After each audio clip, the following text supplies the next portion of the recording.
All right, recording in progress. Just letting in a few more people here. And everyone can see the video, I'm assuming. Great, just letting in the last couple of people.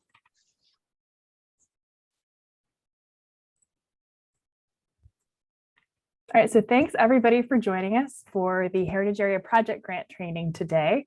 My name is Emily Huebner. I am the Assistant Director of the Heart of the Civil War Heritage Area. Please make sure to keep your microphone muted during the presentation. We'll have time for questions and answers. And if you have any questions that pop up as we're going through the material, please put it into the chat. All right, so what we're going to be covering today, first, sort of an introduction to the Heritage Area Program. If you haven't worked with the Heritage Area Program before, if you haven't applied for anything before, we're going to tell you about what is the Maryland Heritage Areas Authority and what is the Heart of the Civil War Heritage Area, which is our organization, and how are those two organizations different?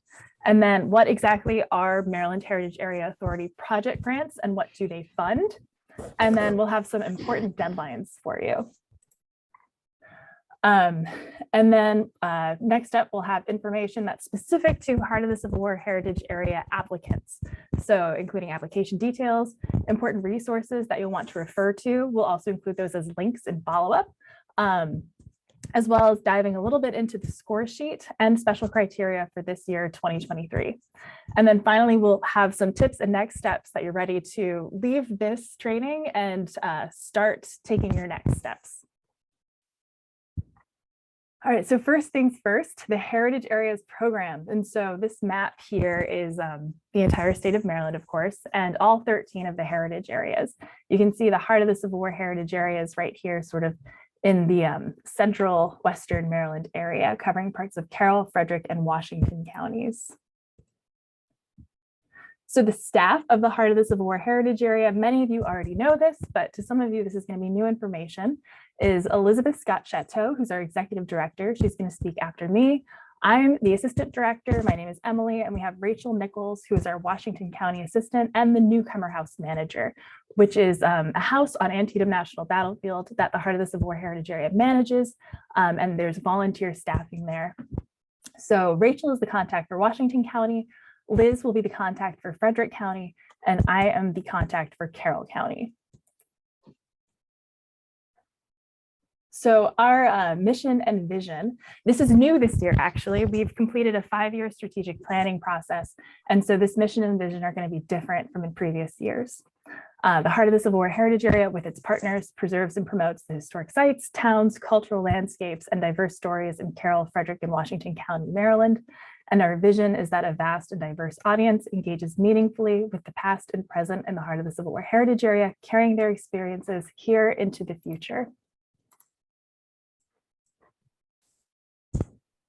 All right, so next up, what are heritage areas? Because that's something about our specific heritage area, the Heart of the Civil War. Heritage areas, the program supports the economic well-being of Maryland's communities by preserving and celebrating the state's history, cultural traditions, and natural resources through partnerships that promote, support, and create place-based experiences for visitors and residents alike. And so this program has an emphasis on heritage tourism and sharing the things that highlight the state's history, cultural traditions, and natural resources. And so the Maryland Heritage Areas Authority is distinct from the individual heritage areas that are located across the state. The Maryland Heritage Areas Authority is the state-level management entity.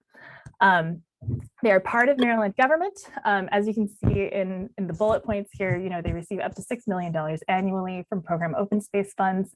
Their offices are based in Crownsville. They are sort of nested with the Maryland Historical Trust, although they are a distinct organization.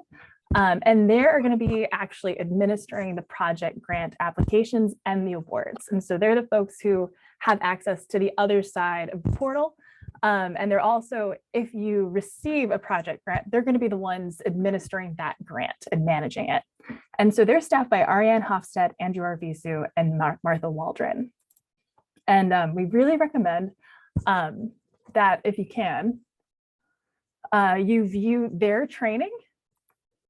And sorry, it seems to have skipped a slide for me, but we really recommend that you view their training, and we will include a link to their training, which covers some technical details that we're not going to be covering today regarding the application portal. So just laying out, the heart of the Civil War Heritage Area, we are an independent, private, nonprofit organization, and we cover parts of Carroll, Frederick, and Washington counties. We do have a local review of project grant applications, and then we send those local rankings on to state reviewers. So you should talk to us about coming up with a project, about your application content review. We do review drafts. And also, if you need to get in touch with someone at MHAA and you're having difficulty reaching out to them, or if you have a more detailed question for them, you can get in touch with them also through us. You can let us know if you need assistance. The Maryland Heritage Areas Authority is an independent state government entity. They cover all 13 heritage areas in Maryland. All 13 of us work with them.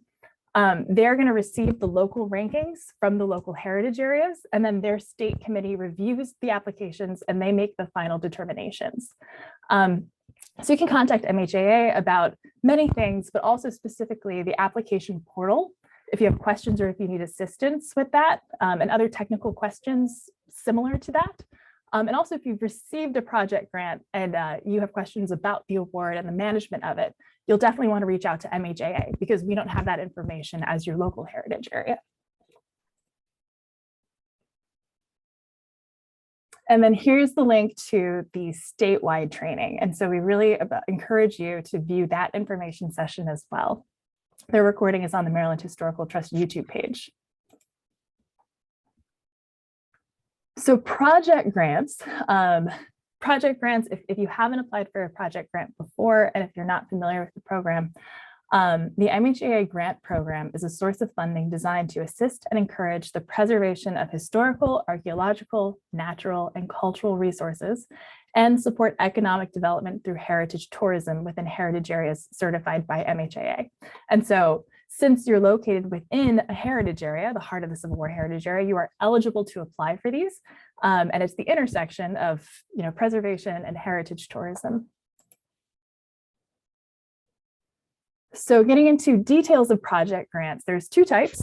You can apply for a capital project grant. These are funded up to $100,000, or a non-capital project grant, which are funded up to $50,000. This is the same as in previous years. Capital project grants include anything involving bricks and mortar. It includes acquisition, development, rehabilitation, restoration, but also pre-development as well, which isn't necessarily a bricks and mortar thing. It may require an easement through MHT, subject to Section 106 review, but also your property doesn't necessarily have to be a historic property either. Non-capital project grants include planning, design, interpretation, events, brochures, technology, or not brochures, I'm sorry, that is a typo, but exhibits like interpretation and wayside panels, such as Civil War trails and similar wayside panels. So your project grant requirements: in order to be eligible for a project grant, your project must be located within the boundaries of a certified Maryland heritage area. In fact, even if you're an organization that is not based within a heritage area, if your project is going to happen within a heritage area and benefit that region, it is eligible. Grant awards cannot go towards staff salaries or project marketing. However, a certain amount can go towards overhead fees. That's something that's fairly new in the past few years. It also requires dollar-for-dollar match, but you can use any combination of cash and in-kind value. So your volunteer time is eligible as match. The only thing you can't use is state funds. So some important dates to keep in mind right from the start. January 31st, we have the intent to apply deadline coming up. Anything that you write in the intent to apply can be changed in the future, but you need to get that ITA in so that we can gauge the interest in the program for this year. February 13th is an optional deadline to submit your draft to your local grant contact for feedback. We'll still look at drafts that come in after that, but we may not be able to give it as close of a look as we'd like to. March 1st, we have the application deadline, and then by July 13, you will receive the results. All right, getting to the application, we will get into this with Liz. All right, if you want to go ahead and go to the next slide. All right.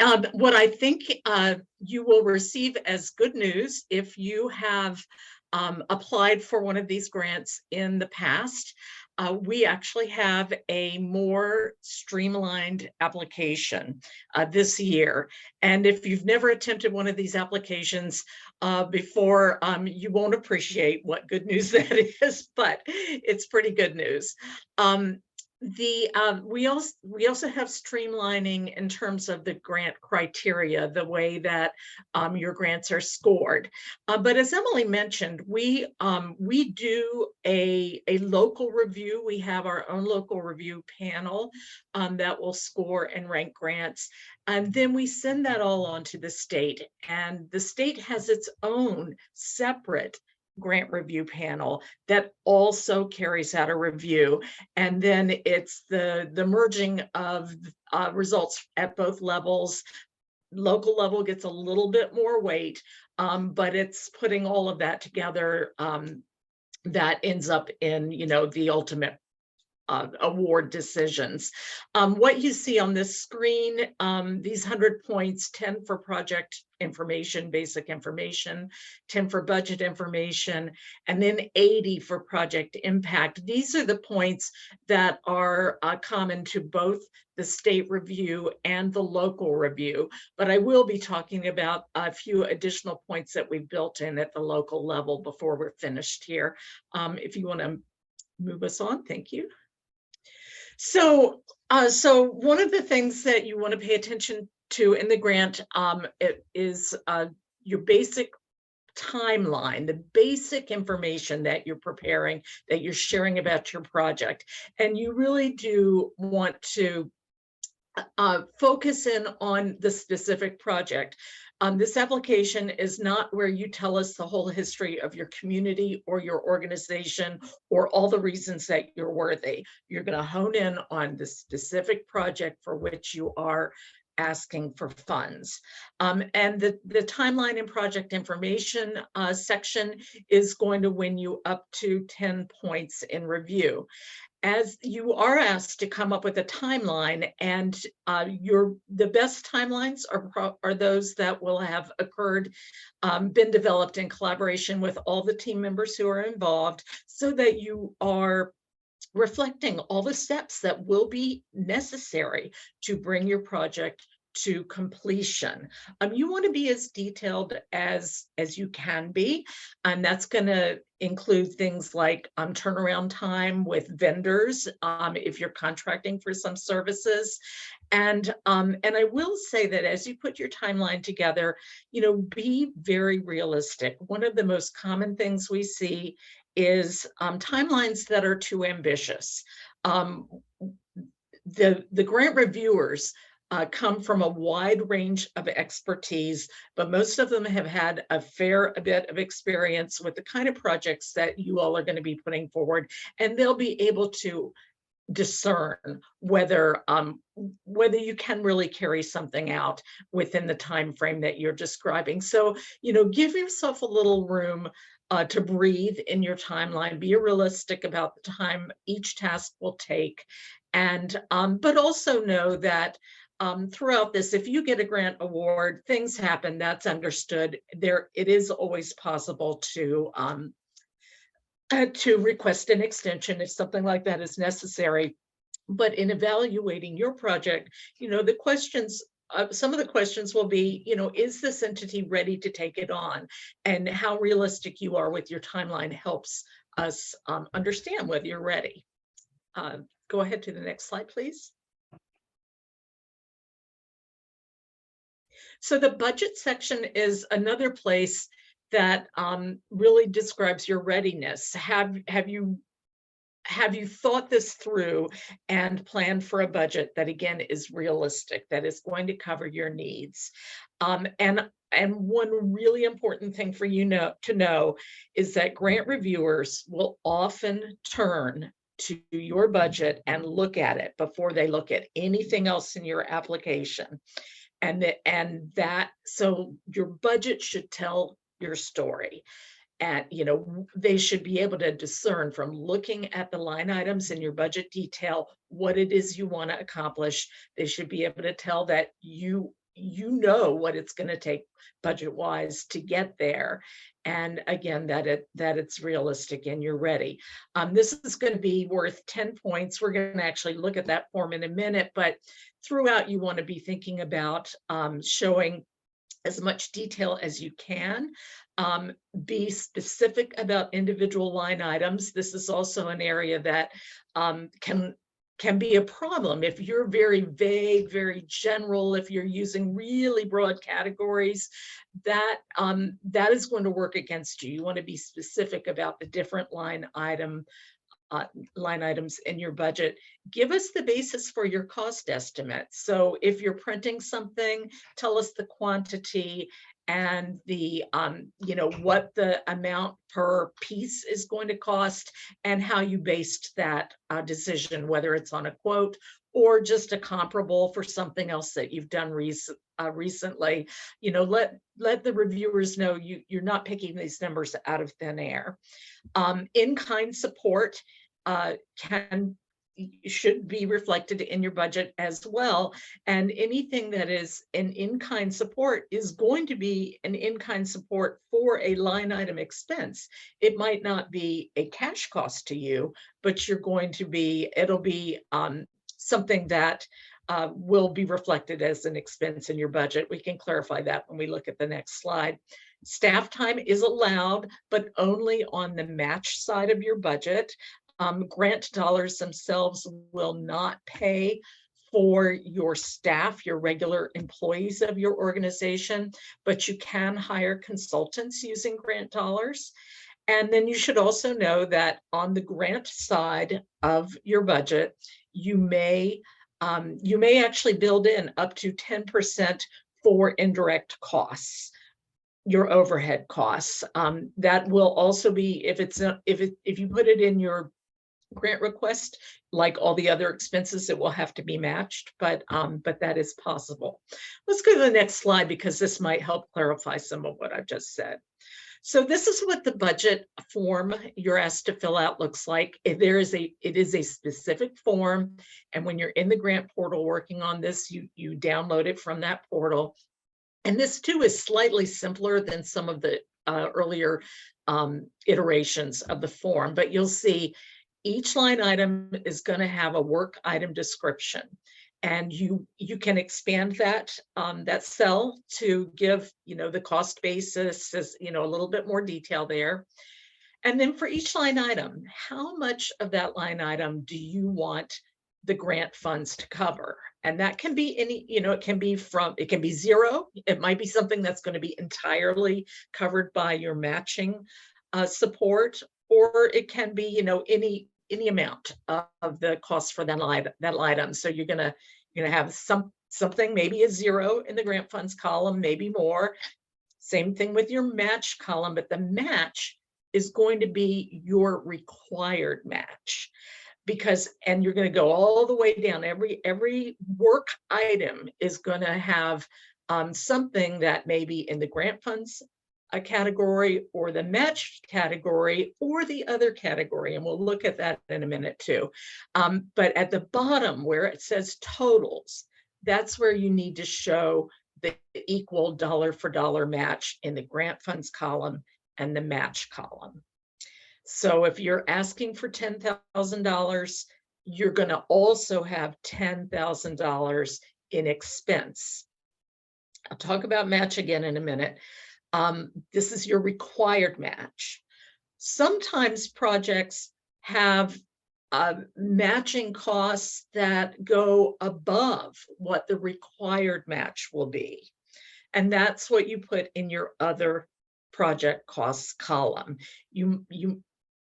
It can be beneficial to show that there's actually real serious money being leveraged above what is required in terms of match.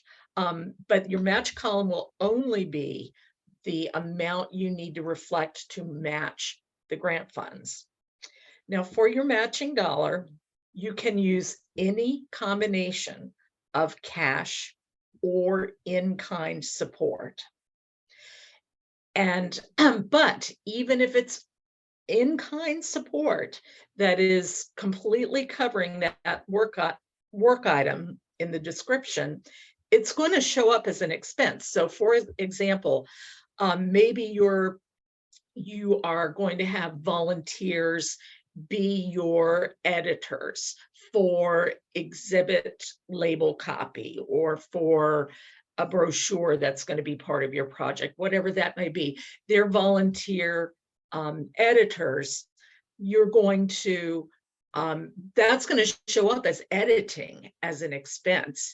And this many, this many hours are going to be involved in editing at what cost per hour, but it's going to show up in the matching column as an in-kind expense.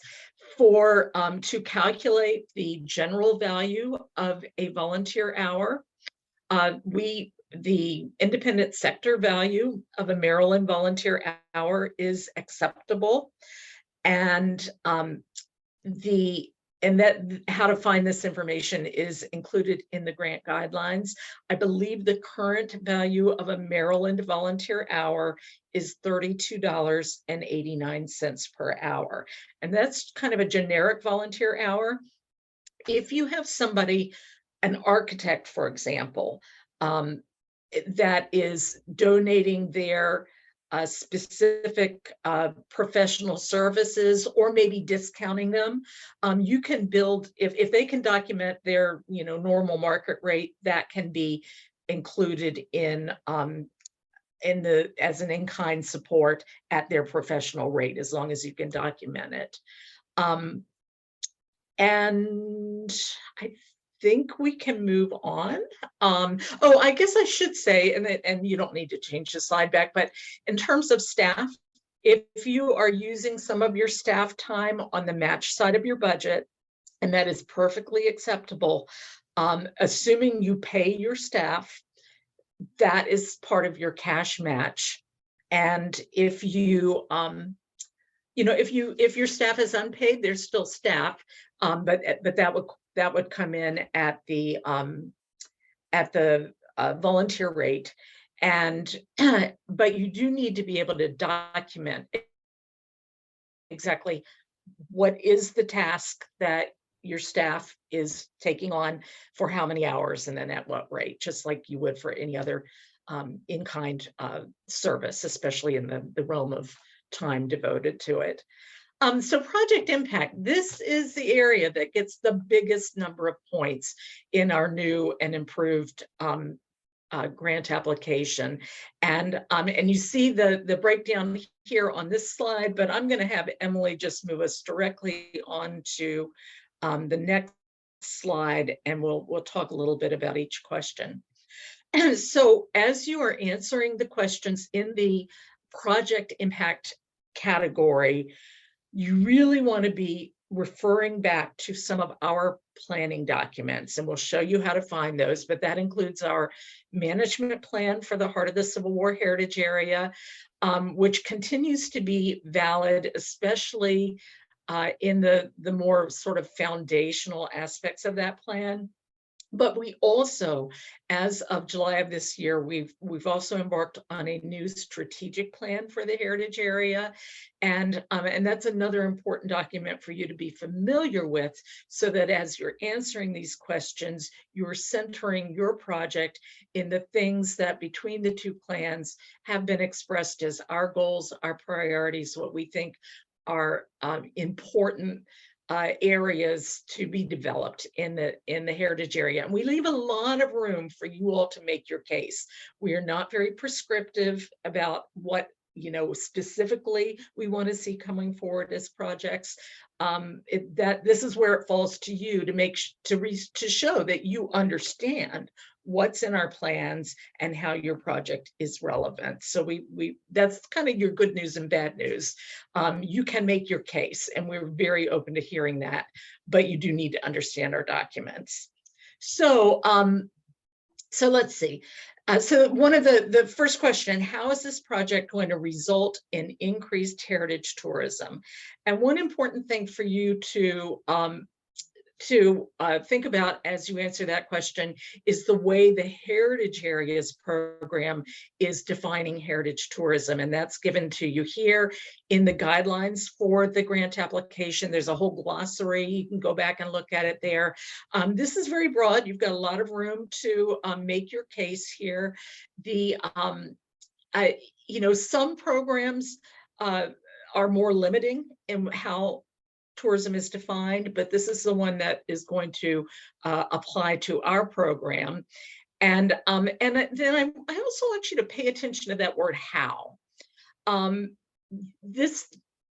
really want to know in what way, what are the strategies that are going to be employed to, generate visitation. How, it's not what is the product, but as much as it is, how are you going to reach and engage an audience? And sometimes I say, if you build it, they will come is just a falsehood. Do not rely on that. Tell us, when you build it, how you're going to invite people in. So that might be working with some partners who help you, and if that's the case, you want a commitment from those partners. Don't just mention they exist, so we're going to tap them. Are they showing that they're engaged and ready to help you spread the word? Do you have a specific marketing plan to take what this project is going to do and open it up to the world and make sure that you're ready to receive those visitors? So heritage tourism is 20 points. And if you want to move on. So how will this project build partnerships within your heritage area? Partnerships are an important aspect of the Heritage Areas program. This is going to win you 15 points. And again, you can refer to the glossary for that definition. One thing I do want to mention here is, your partnerships, you're going to make your case in the best way if you've got letters of commitment from partners who say, we understand what you're doing, and we're willing to partner with you in this way to make it happen. So this is more than letter of support. Yeah, yay, we're your cheerleader. It's like, here's what we can bring to the table to help you achieve your goal. Try to be specific there. I will say sometimes projects are very important, but also highly discrete and defined. And for example, if your project is to build an ADA ramp, that may not be a project that needs a whole range of partners to make the ramp happen. So in that case, think a little bit more broadly, when that ramp's in place, how do you have partners who are going to help you, take advantage of this in serving our community and the visiting public? So, when you can speak to partnerships that will actually help you implement your project, that's the first thing you want to talk about. But if your project is so highly focused at that, and it really doesn't require a lot of additional partnership, then think a little bit more broadly so that the reviewers do understand that you have the support of key folks within your own community. And let's go into the next one. So how will this project sustain regional identity or showcase your heritage area's distinctive cultural and natural assets? This is a big one, 25 points. And this is really where you have the biggest moment to shine in terms of showing how you understand the way your project is landing within the priorities, values, and resources that our heritage area is interested in supporting. And so you've got a couple of places you can go to do that. Our management plan, on our website, and we're going to show you where to find all this. Section 2 in particular lists our resources, but there may be lots of ways that you can reflect your understanding of how your project fits within our management plan. And then the same thing with our strategic plan, which, you know, is updated. There's some new goals that we represent there. And you should make a point of naming page numbers, citing specific passages. Literally, we have folks who lose points every year because they didn't identify the page in the plan. You know, do that. It makes it easier on reviewers, especially at the state level where they may not be as intimately familiar with our specific plans, but then they can go and they can reference back and say, okay, I see this connection now. So just, you know, it's an easy thing to do, and it's also like it's such a silly thing to lose points over. So so make sure you're familiar with the plans, you're making your case in terms of our plans, and you're actually providing page numbers to make it easier on the reviewers. And let's go to the next one. And this is actually another one that really ties back to both the management plan and the strategic plan. Strategic plan is probably going to be the one that is most relevant to you, and that is, you know, the reviewers want to hear, how does your project address diverse or inclusive historical narratives? You're going to get 5 points for this.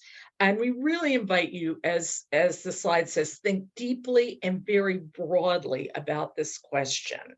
Our strategic plan does offer some guidance for you there. In the strategic plan, we have identified what we call foundational principles for interpretation, and there are 3 of them there, and they really hit this question of inclusive approaches to interpretation. And so you can look at that. Our themes actually haven't changed, but we've the way we express them, we have 6 themes in the heritage area. The way we've expressed them, we sort of updated them a little bit. So I would say refer to the strategic plan when you're looking at that. But again, notice how this question is phrased. How does your project address diverse or inclusive historical narratives? It doesn't ask, it's not limited to what are the narratives you're going to address, but it wants to know how. You know, what's important as well. But for example, I've seen this many times at the state level where I'm allowed to observe their review. I can't participate in it, but I'm there as an observer, and I've seen many projects come forward where it wasn't clear. They might have stated, oh, we're going to talk about this, you know, we're going to address this specific bit of narrative that adds diversity to our program, but they haven't said how that's going to happen. And one of the big things that folks are concerned about is this sort of the adage, nothing about us without us. Are you involving the communities that, you know, who, from which the narrative you want to tell emanates? You know, again, getting back to what is your strategy for developing this interpretation and sharing it. And so the more you can hit on the how question, as well as explaining how your narrative is going to be diverse or inclusive is important. Let's go to the next one. So what provisions exist or will be made for physical or programmatic access by individuals with disabilities? And this, it may not be obvious to you that accessibility is relevant to your project. This is something your local grant contact can help you brainstorm. But again, it can make a difference. And so physical accessibility is one thing, but there are other ways that that you can make the project your you want to develop available to the widest possible audience, and that is going to include aspects of accessibility, physical or programmatic. Let's go on to the next one. And then why does this project need to proceed at this time? This is valued at 10 points, but honestly, urgency can sometimes make the difference, especially in a really competitive year. So maybe urgency relates to the actual risk to the resource. We cannot let another day go by without addressing some physical need on the part of the resource. Or maybe it's because there's something time sensitive about this, that anniversaries can often fall in this category, but something time limited. If we don't do it now, we'll have missed our window of opportunity. So either way, make your case for urgency, and when push comes to shove, sometimes urgency ends up helping a project rise a little higher in the ranks. Let's go on. So let me talk a little bit about the score sheet. All the pages that we've just looked at, those are all directly tied to questions and the points that I mentioned, that both the Maryland Heritage Areas Authority Grant Panel and the Heart of the Civil War Heritage Area Grant Panel will be answering. Those are all common for both levels of review. But we have a couple of, up to 10 additional points that can be earned for the Heritage Area review. And so I want to make sure you're aware of this. And when you submit your intent to apply, which is due on January 31st, we will be then informed. We will get a notification from the system, and one of us, Emily, Rachel, or I, depending on which county you're from, will follow up and we'll actually send you the full score sheet that includes this as well. So the first place where you can win a few extra points in our heritage area has to do with project impact, but specifically Civil War focus. We do not require that every project that comes our way be specifically focused on Civil War. You can earn project impact points simply by explaining other ways that your project is relevant to our plans and what we're about. But we are the heart of the Civil War heritage areas. So for those things, those projects are really that are centered on a Civil War resource and named in our plan, or that you can make the case for. Maybe there's a resource that didn't get specifically named in our plan, but you can make that case for it being linked to a resource of significance to the Civil War. This is a place where you may earn up to 3 extra points. That's level A of this particular area. And then for B, you can earn another potential 2 points. First of all, is your project intended to preserve a structure or a bit of the land resource that is Civil War significant? And then on top of that, are you citing stewardship as a primary goal of your project and explaining how that preservation and conservation will be achieved? So again, this is just 5 points. 5 points is not going to break or make your project, but there's a little, just a little extra oomph there, recognizing that we are the heart of the Civil War heritage area. But we do, in fact, as you'll read in our strategic plan and in the management plan, we also see the Civil War as, not limited to a few years in the mid 1860s. We think about it very broadly. So if you're not specifically focused on a Civil War resource, don't lose heart. But you might lose a few points on this additional opportunity. And then if you show us the next one. And this one is new this year. We are offering additional points for projects that are starting to look at the 250th anniversary of the nation, which happens in 2026. And now is the time to begin planning with that anniversary in mind, particularly for projects that we're interested in supporting, which are going to have a legacy value and or have some level of enduring impact, something, you know, bigger than a one-off. And I know Abby and I, we're the class of 1976. and we can both look back on projects that emerged from the bicentennial that are still, important assets in the heritage area today. The bicentennial, the semi-quincentennial, as it's called, is not going to roll out the same way that the bicentennial did way back when, but we do want to, as a heritage area, support those projects that will have enduring value. And it's also important to note that the semi-quincentennial is going to be about 250 years of history.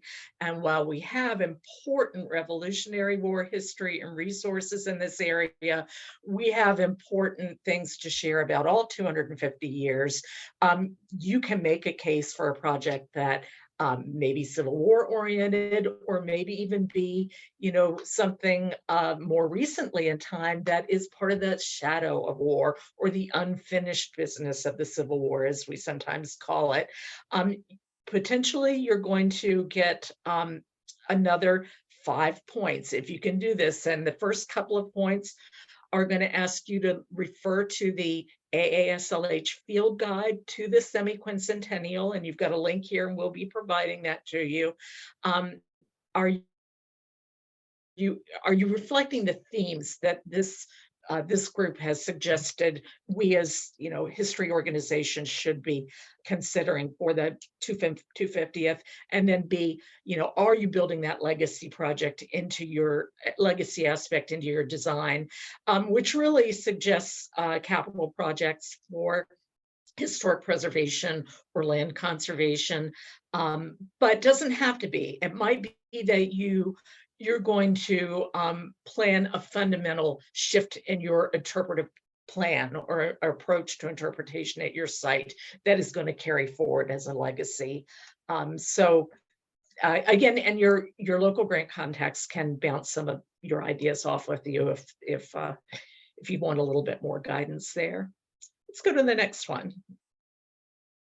All right, this means I get to hand it off to Rachel, who's going to tell you a few tips. And we're getting closer to the opportunity for Q&A. Okay, thank you, Liz. First thing I want to say is we want you to succeed.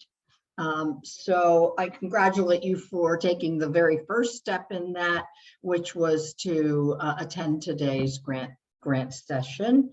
And I will suggest that you read everything. There are some people who buy IKEA furniture and they take it home and open the box and just start trying to put things together. And then there are those of us who read every instruction first and generally come out, don't have things left over afterwards. So, we're giving you all these resources for a reason, and you can be your own best helper by reading of all the backup material and resources that we give you.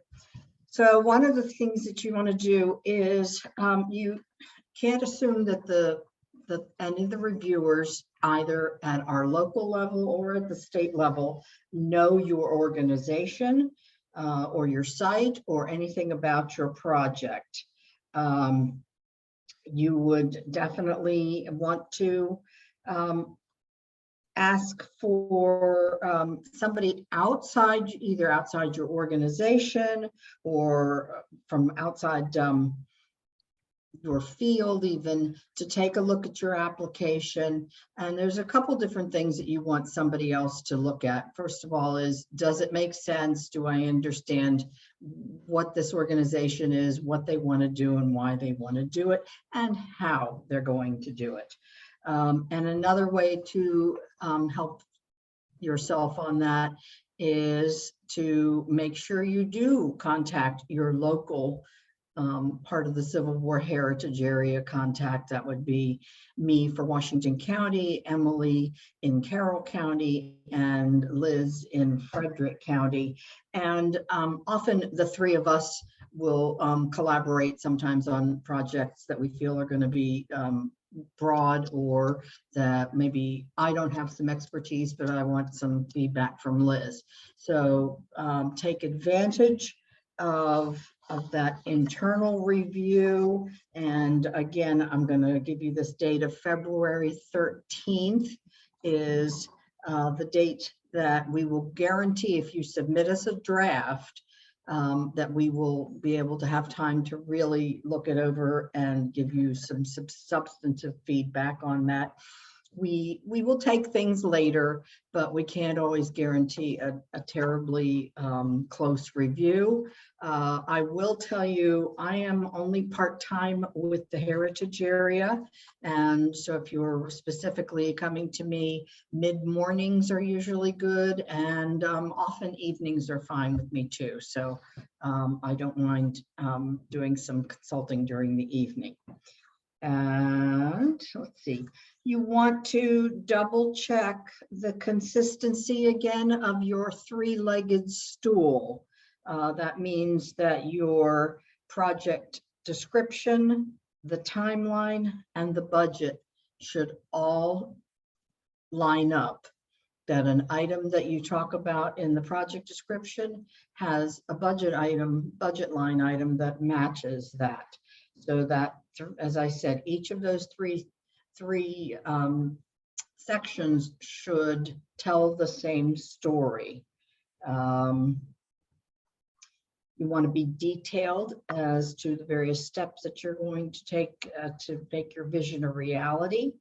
Again, remember, when you're referencing our management plan or the strategic plan, that you want to reference those page numbers. And that is, again, as Liz said, it's a very simple thing to do, and it can gain you points or it can lose you points. Include in your budget items price quotes. How did you come up with these things? Do you have quotes for some of the line items in your budgets? Do you have you done a similar project and you know this is what it cost you the last time? And let's see, where are we? You want to plan for the maintenance of your project. Sometimes whether it's your, an ongoing hosting of your website or upkeep of a location, the upkeep of a pathway, for instance, is something to consider. Are you going to be using materials that have a nice long life to them? And if things are going to need maintenance, how are you going to pay for that?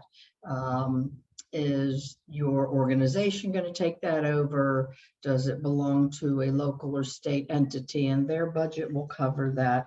So you definitely want to describe your plans for how you are going to maintain the project once we have funded it. We want to look at how much your project is going to leverage other funds besides how our state dollars are going to come in.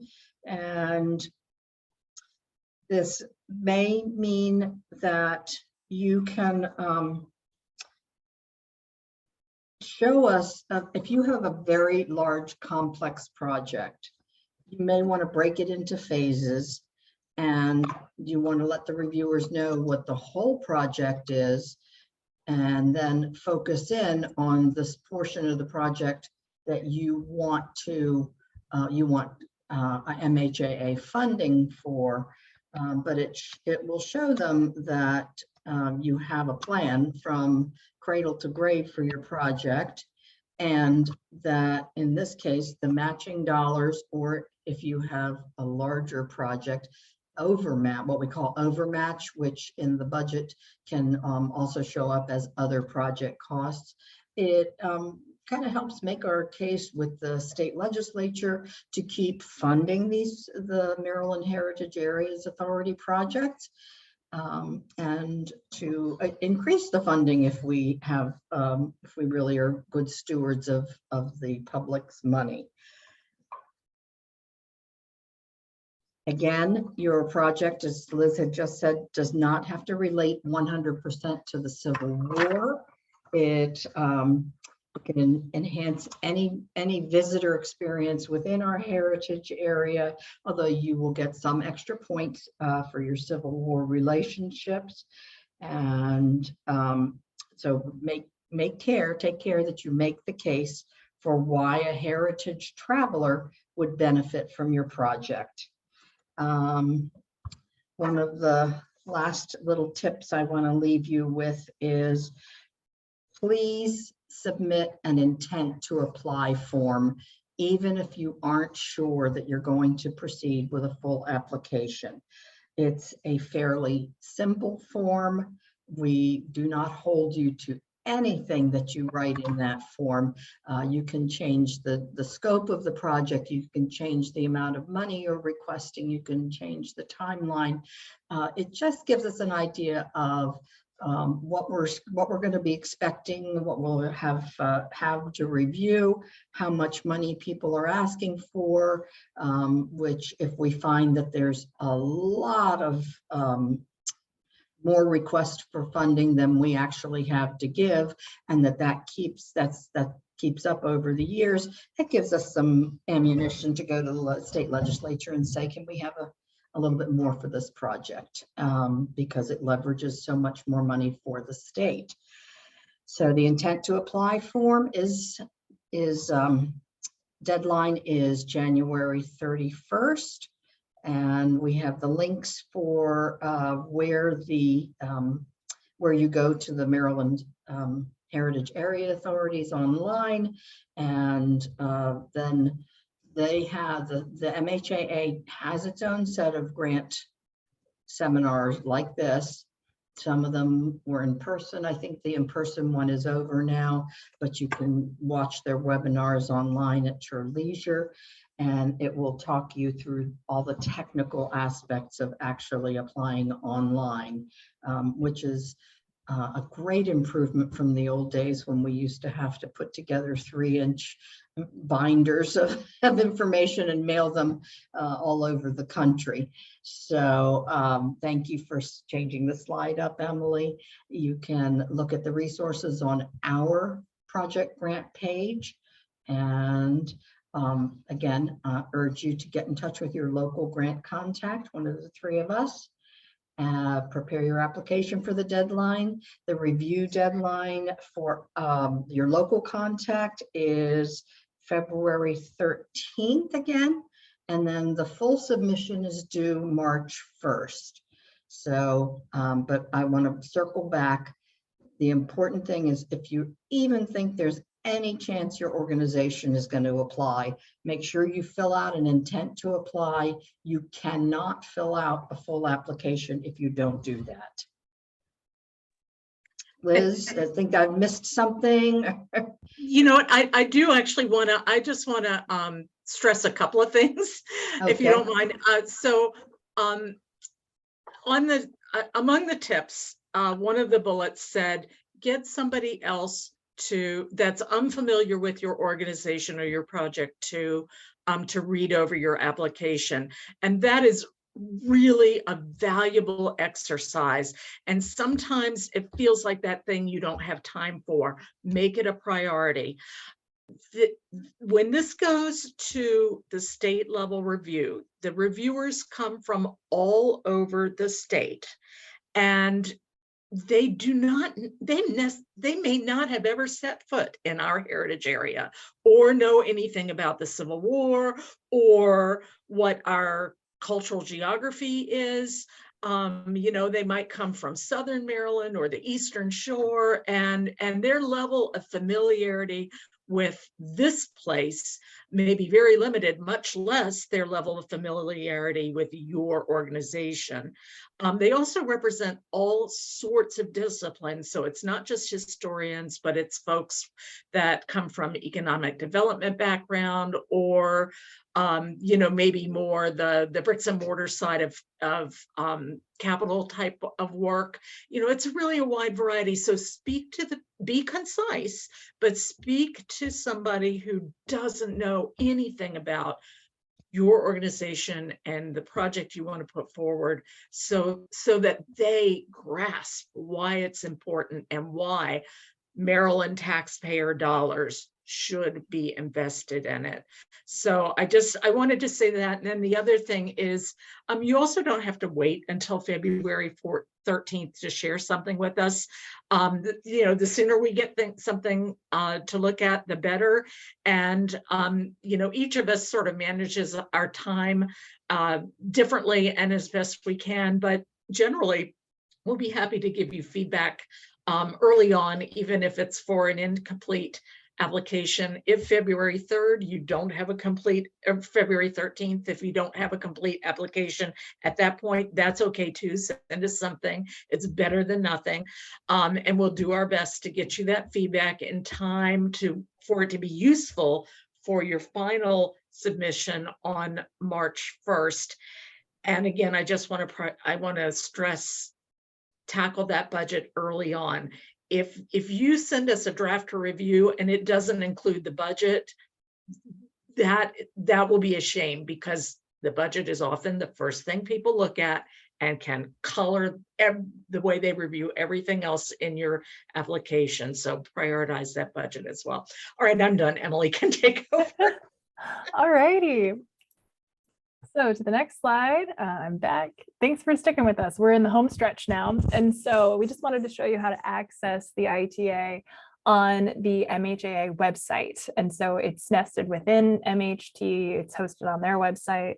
And so I've got the link here. We'll include that in follow-up as well. And if you look on the grants page, under financial incentives in Maryland Heritage Areas, you'll see the intent to apply link under the FY24 grant round.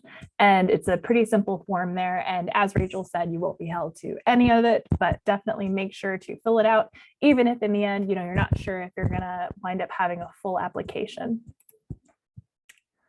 And then next up, we've got our own website. We have resources for folks located within the heart of the Civil War Heritage area, just to help you sort through the MHAA resources and the Heart of the Civil War specific resources. So if you go to our website, heartofthecivilwar.org, and if you scroll down to the bottom, you'll see many links for stakeholders, but among them is MHAA project grants. And so if you go to that, the page will look a little something like this, where we have dates and deadlines pulled out. We'll have quick start resources. There's lots of links on that page. This is just a snapshot of it. And it should have everything you need to get started on your ITA and your application, as well as all the resources that you'll want to refer to. So that's it for website resources, which will also be sent in follow-up. And just a final reminder of who your local project grant contacts are. When you send in your ITA, we'll reach out to you, but also feel free to reach out to us ahead of time. Again, Liz, her email address is included here, liz@heartofthecivilwar.org. She's the Frederick County grant contact. I'm the Carroll County grant contact. You can see my email address there. And Rachel covers Washington County, and you can see her email address here as well. And so now I think we have finally made it to the questions section, and we have received a couple questions. And so let's see, I see your question, Abby, and we will address that. Let's see, let's start with Abby's question, I guess. Liz, do you see this in the chat? Yes, Abby was asking about what we would call a multi-heritage area grant. She's got a grant that is going to involve at least 2 heritage areas. So it is possible, if your project, it will impact and fall within more than one heritage area, there is a a way that you can propose that as a multi-heritage area grant. They have a slightly different deadline, which I think is also a shared deadline with us, the March 1st deadline. Some other heritage areas have a different deadline for their projects. This is all described in the grant guidelines, which you can find on the website page that that Emily just showed you a screenshot of. So, and reading those grant guidelines at the beginning, you know, before you get too far down the road is important. We can certainly talk about this more, you know, one-on-one with the individual applicants, but yes, it's absolutely possible. And we have, Abby, actually, we have funded other canals partnership projects that were multi-heritage area in the past. So.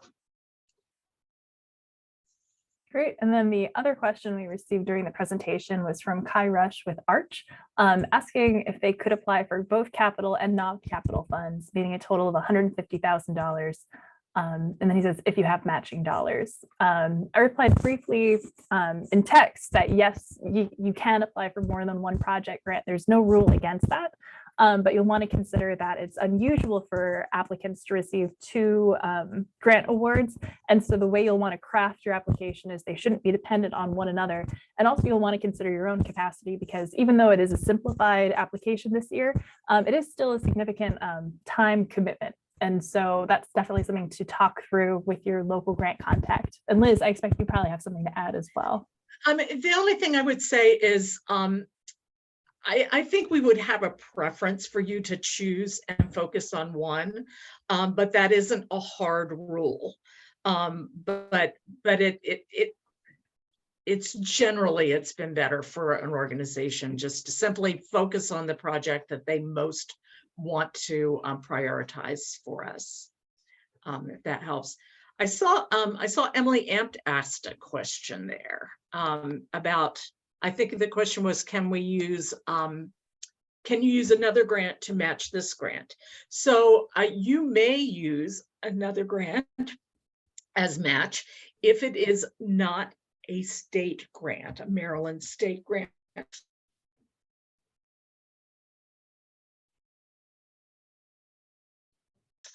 So it doesn't want to match one, you know, a bucket of taxpayer dollars with a different bucket of taxpayer dollars. They're interested in leveraging additional investment. But some examples: Preservation Maryland has a grant, which I believe it has a very early March deadline, and that's an independent private foundation.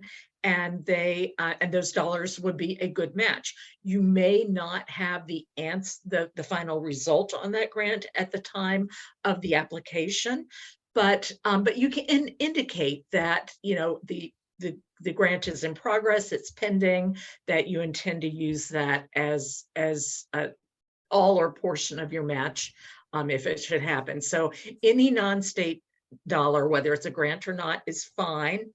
And also, you should be aware there occasionally, there are programs that you might not recognize are in fact federal dollars, which are good match, but they funnel through a state agency. So if you're, say, going to apply to the Rec Trails program that is under State Highway Administration, those are actually federal dollars. So that's a good match. And, you know, we can, if you have some questions about the program that you're going to for your match, we can help you discern whether it's eligible for match. And we may be able to help you identify, you know, avenues to investigate for matching dollars as well. But it can be anything. It can be donations from individuals or businesses. It can be local county government. Federal source, you know, it just can't be a state source.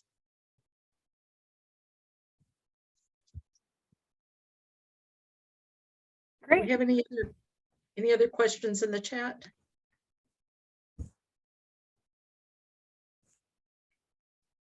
I don't think so. I don't see any. And so unless there are any additional questions, I think I will at least stop recording. Thank you everyone on YouTube who has joined us for this recorded session. And